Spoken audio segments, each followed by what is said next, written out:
So I suppose you all know George Washington, right? You would say he's a nice guy.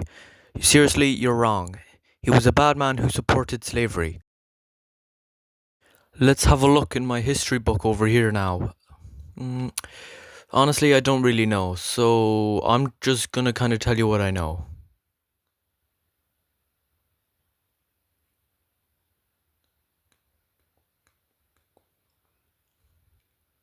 These are the 3 points we'll be covering.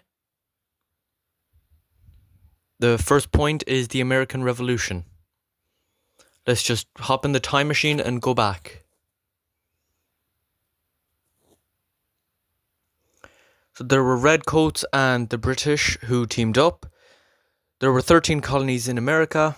The Britain wanted to take over the colonies because the colonies were selling cotton and tobacco.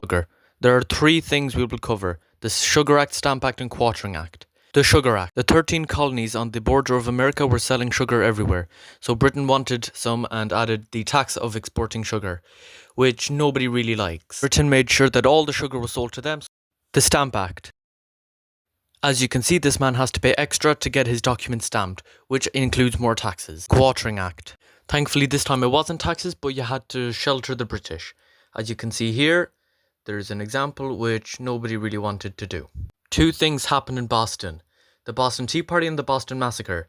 The Boston Tea Party was when the Americans dressed themselves up as Native Americans to sneak on and kick all the tea off the ship, which made the Redcoats very mad and included more taxes.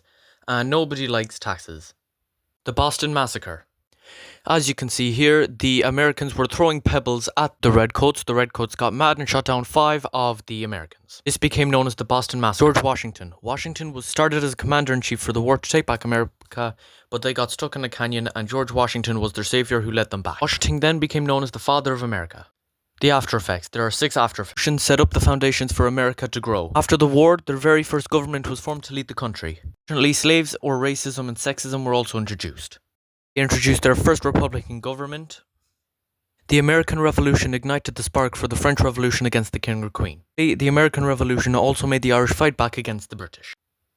Thank you for watching, or listening, or both.